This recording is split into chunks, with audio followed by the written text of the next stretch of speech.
Iran এবং আমেরিকার বৈঠক ভেস্তে যাবার পর আবারও সামরিক অভিযানের আভাস দিলেন আমেরিকার প্রেসিডেন্ট ডোনাল্ড ট্রাম্প। তবে সেটি হতে পারে সীমিত পরিসরে। ওয়াল স্ট্রিট জার্নালের প্রতিবেদন বলছে, আলোচনা ভেস্তে যাওয়ার কয়েক ঘণ্টার মধ্যে ট্রাম্প এবং তার উপদেষ্টারা নতুন পদক্ষেপ বিবেচনা করেছেন।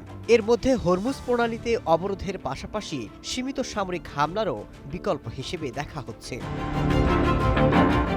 এদিকে ট্রাম্পের নির্দেশে সোমবার থেকেই ইরানকে ঘিরে নৌ অবরোধের ঘোষণা দিয়েছে আমেরিকার সামরিক বাহিনী।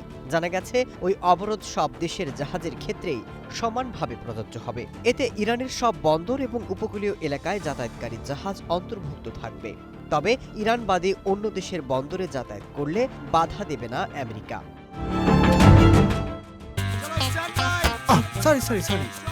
লাইফে কখন কি হয় গ্যারান্টি আছে, তাই ইন্স্যুরেন্স করুন সিটি ব্যাংকে, কারণ ইন্স্যুরেন্স করলে সিটিতে সুরক্ষা পাবেন নিশ্চিন্তে।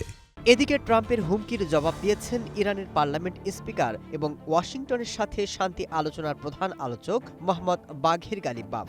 তিনি বলেছেন, তেহরান কোনো হুমকির কাছেই মাথা নত করবে না। সেই সাথে ট্রাম্পকে কটাক্ষ করে আমেরিকার পেট্রোল পাম্পের চিত্র প্রকাশ করেন, উপহাস করেন তেলের দাম নিয়েও।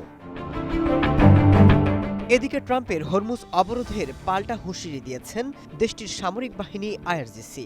জানিয়ে দিয়েছে, কোনো সামরিক জাহাজ হরমুজ প্রণালী দিয়ে এগোনোর চেষ্টা করলে তা যুদ্ধবিরতির লঙ্ঘন হিসেবে শামিল হবে।